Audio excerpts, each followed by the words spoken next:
Hi everyone, I'm Azadeh here with Marc Haine, the brilliant man behind how to explain customer service in a very different light. Stay tuned for a very intimate conversation.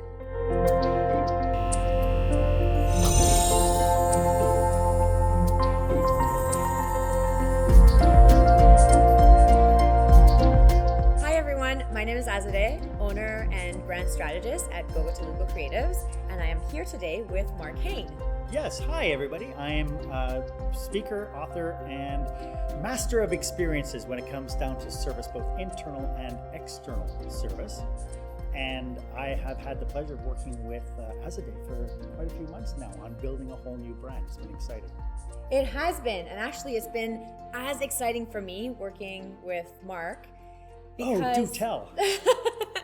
I actually really want you to talk about this because it's been an eye-opener for me, the way that I've listened you talk about the subject, and that is the subject of customer service. Now, I gotta tell you, when we are, I like it, he just took off his glasses, get serious and juicy. Roll up the sleeves. So whenever we get clients or customers come to us, and we always say, what makes you special? What do you do that's really great? One of the most things that everybody says is we provide really good customer service. And so we have to say, well, what is it about the customer service that makes it really great? What are you actually doing? And so I think a lot of people are not really clear about what is customer service and how do you actually go beyond that. So can you tell us a little bit about that? Yeah, so that's really an interesting thing. Gary Maxwell talks about category language. And if you go onto Gary Maxwell's site, you'll see that. Again, fabulous speaker and brand strategist.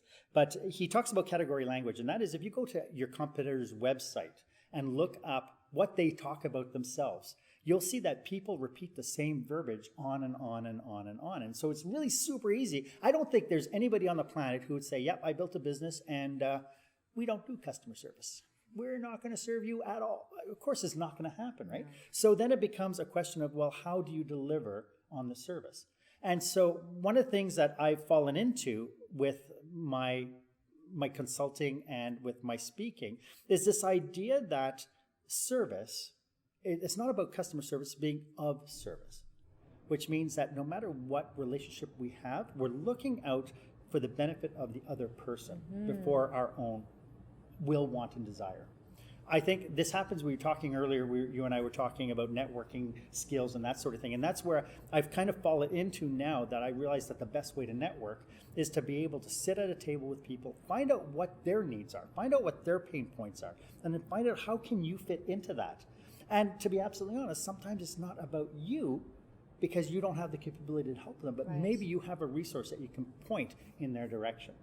Well, the minute you start doing that with people, all of a sudden they realize that this is a guy who helped me, didn't ask for anything in return, and all of a sudden he's top of mind. So when I do need what he does deliver, he's the first one I'm going to be calling. So this idea of being, first of all, of service becomes kind of a cultural identity. My background being in hospitality, and this doesn't work just in hospitality, it works across all industries, that when you have leadership that is of service, you end up with better teams. When you have teams that are of service, you end up with better team members. And when you have team members that are being of service, you end up with better customer experiences. And so at the end of the day, it's about those customer experiences, about creating a culture where we come to work every single day willing to be of service to others. So how do organizations, whether they're associations or in the hospitality industry, in tourism, et cetera, how do they tap into that distinction that you just talked about? Well, first of all, I think it's an internal definition. In hospitality, in hotels, for instance, we used to have rules that if you were 20 feet away from somebody, you had to nod to acknowledge their existence. So you'd see somebody down, housekeeper would see somebody coming out of the room, they'd go, right? If you were within 10 feet, you had to say good morning. Right. And if you were within 5 to 3 feet, then you had to start a conversation. So it was good morning, how was your stay, were you comfortable? Right? And so by doing that, are these rules? So these are actual policies that we had in hotels. Right. So that when we trained people to come in, we wanted to train them to be open to the customer guest experience. And so we would train that. But the one thing you couldn't train is you couldn't train this belief system that I want to be of service. And so the difference between, let's say you go into a hardware store, the difference between service and being of service is somebody comes in and goes, yeah, I'm looking for a certain screw. Okay, it's an L12. That's being of service. That's serving. Serving. That's serving. Yeah. Being of service is, yeah, come with me. It's an L12. It's just over here. And they lead you down and they point it out. Here are the selection of screws. So how do you get to serving someone from a place of being of service? So being of service becomes, again, it becomes a cultural identity. It becomes something as a company, as an organization, it's something that we do. It becomes ingrained.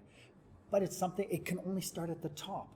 A manager or a leader, a CEO sitting in a corner office somewhere telling people, I want my people to be of service, is not going to instigate that kind of a belief system. It has to start at the very top. And when you think of a leader who might be of service, you would think of somebody like Simon Sinek. Yes. Right? I mean, he exudes that he wants to be of service. These are people that will create the culture at the very top of the hierarchy, and they are of service to the people who report to them constantly and ongoing. And that could be through mentorship programs, through regular performance appraisal systems that are not annual appraisal systems. Put a noose around my neck if anybody says, oh, well, we evaluate our people annually. Yeah. Right? What a horrible way to be of service to your staff. Yeah. Anyway, that's just my 2 cents. Having said that, if you create a culture where you're starting at the very top, you're committed to being of service to everybody else around you. So people, middle managers are of service to the people above them, to the people beside them, and the people below them. That is how you create that culture. And when your team understands that you are of service to them, they are more than happy to be of service to you, to their colleagues, so better teamwork, and then to the customers.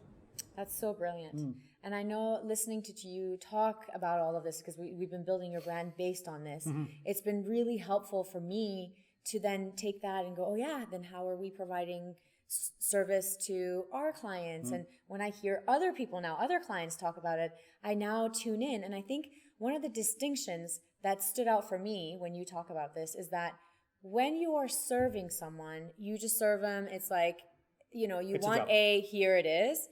But when you are of service, it starts from you caring. It's from that compassionate part.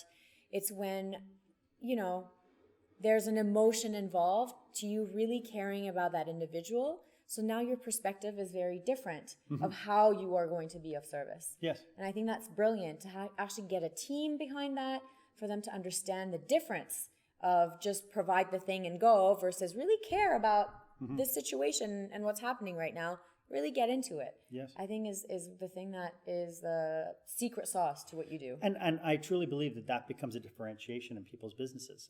Today, it is not uncommon for people not even to get service. Like I talk to groups, and a lot of times people will say, Mark, if I could only get service, that would be an experience.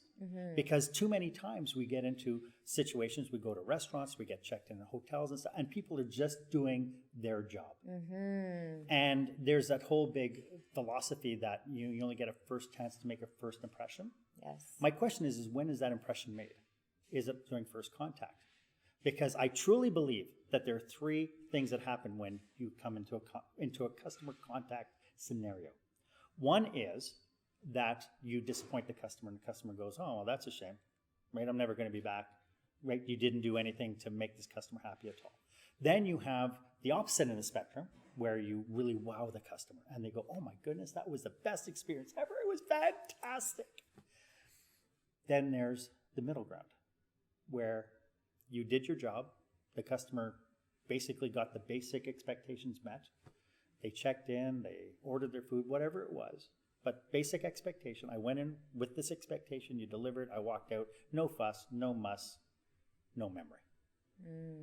Right? And so this idea of first impression can be that you run into a convenience store, you want to buy some gum, you go in, you buy the gum, you walk out, you don't even remember what store it was.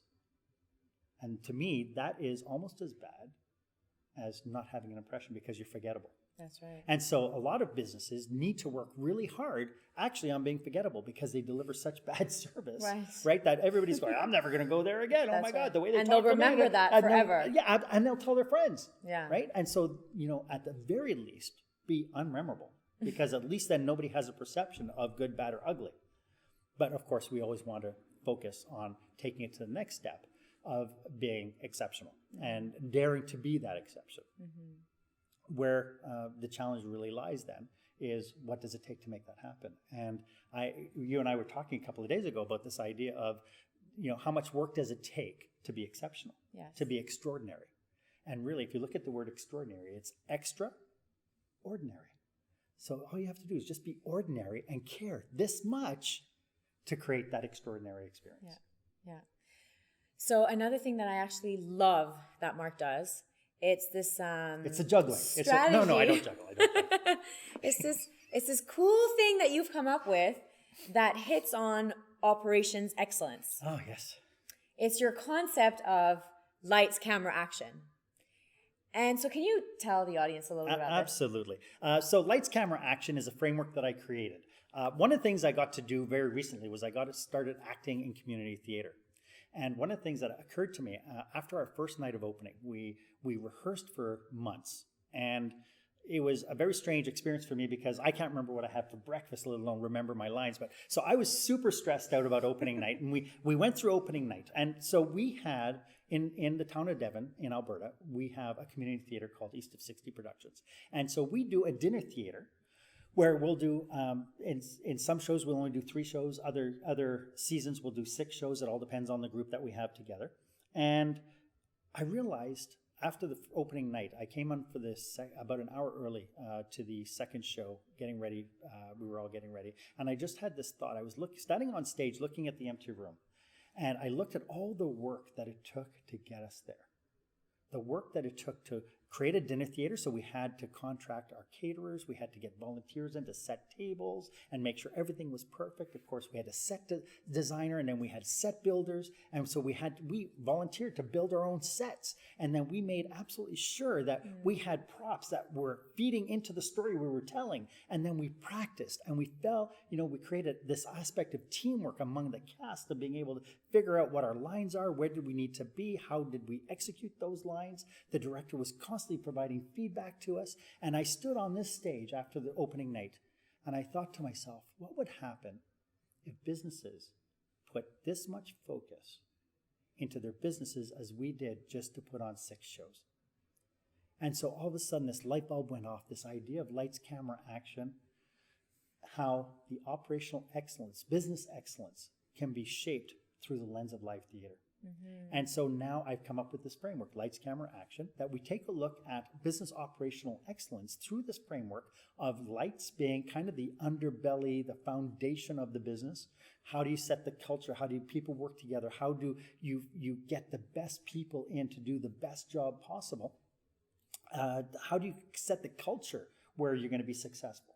And then camera is the everything that the customer or the audience will see that needs to be worked on before the audience ever walks into the store or the show or whatever production you're putting on. And then, of course, action is the actual service delivery. And of course, I'm a firm believer that, customer service is wonderful when everything goes right. The real telltale is when things are going to go wrong. So the action component really focuses a lot on how do I deal with the divas in my team? How do I deal with the problems? And how do I shake it up in such a way that we still live our passion, we still live our values, and we're then able to lead with care and kindness first. Brilliant.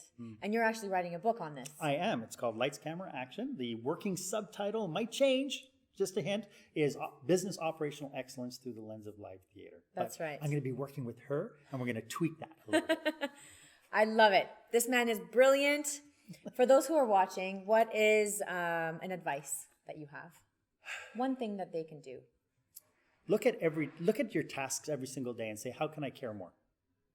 How can I because the minute you care just a little bit more, your whole reality will change. That's very good. Yeah, and the customer, of course, the spin-off is the customer experience will change. Very cool. And then get in touch. Yes. with this gentleman. Yes, and so if you need to get in touch with me, you can go to my website at marchaine.com. That's marchaine.com, or you can email me at mark@marchaine.com.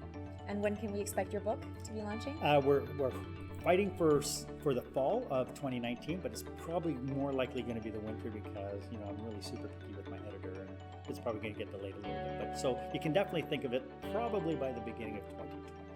Very cool. Yeah. So looking forward to it. Thank you very Thank much, you, Azadeh. Marc. Thank you. Thanks You're for awesome. watching. Thanks. Nice having you. Bye.